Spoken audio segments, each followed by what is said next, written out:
What is good, YouTube? Quinn Wade, basketball analysis, coming to y'all on analysisplayground.com and on YouTube. I'm talking about Tyrese Haliburton. He got a good bank shot. He has very good vision and very good patience when it comes to using his handles and using the space that they have with the Indiana Pacers on the roster. And he usually uses it at the top of the key so he can see where the defender's at and where the center's at that's trying to block his shot. He's quick enough to get the shot off and bank it in so you can't block it because it'd be a goaltend. And he uses his craft and his size to use angles to be able to get the shot off cleanly. It could be tough for him getting to the paint. It's not easy. It's kind of difficult for him sometimes.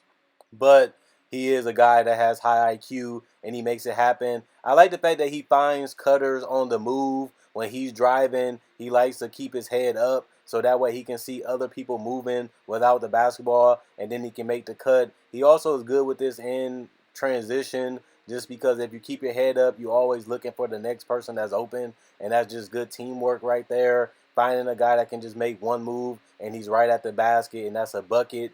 And then even when he's in the half court, he can attack the paint and then find cutters, whether it's the center, whether it's the small forward.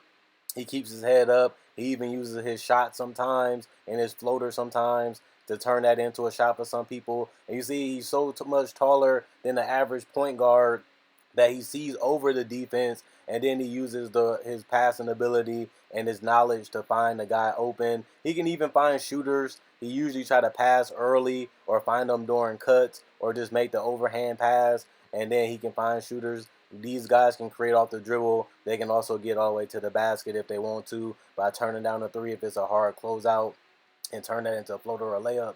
I like the fact that he can also find three-point shots just because he gets double team and trapped sometimes, and he's a willing passer, and he understands the game, and he's all about making the right play and making the right decision, and I think that that's great.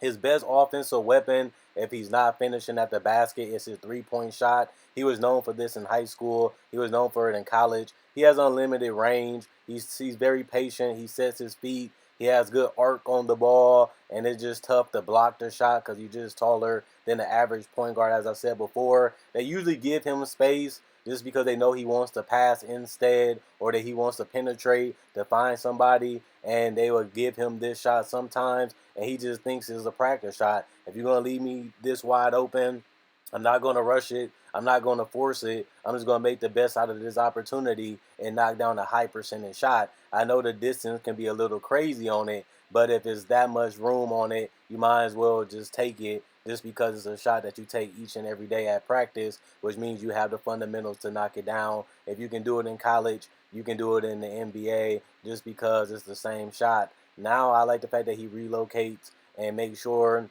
that he's always moving, even if he's on the ball or off the ball. He can knock down a three, even if it's contested or there's an arm in front of him, if he gets squared up at the basket and gets a good look. I like the fact that he also can play off the ball like that, and then he becomes even more dangerous as a guy just because he can be a catch and shoot shooter and he can knock it down at a high clip and just becomes dangerous at that point because he can also turn it down and be a playmaker and find guys, as you can see right here. And his biggest weakness is his mid-range game. Doesn't have the best floater, doesn't have the best mid-range game. But if you can turn down the three, that shot will be open because they're either going to have to give you the floater, give you the mid-range, or give you a layup right to the basket, or give you a dump off. I think that that's the biggest increase that he needs to work on is finding a way to be a tweener. If you can't get the three, find a way to get easier buckets in that mid-range and in that layup area, or work with somebody that can make you take more contact so that way you can finish better or get better angles with your craftiness and your size to be able to utilize that to be a more efficient scorer in the paint and in the mid-range area. And then you can see him go from a 20 and 10 guy to a 23, 24, 25 and 10 guy off easy opportunities just because they have dangerous playmakers and dangerous scorers on this Indiana Pacers team, and they're well coached and they have shooters. So if you can play in space and play within space, it just has opportunities that can be advantage for him. I think he's a slower guard. He's a more wittier guard.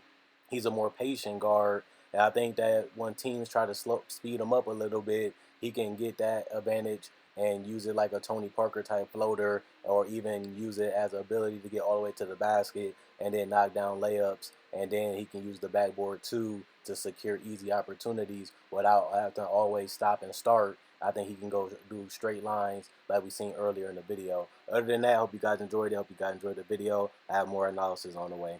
Make sure you subscribe and like and hit the notification bell for more.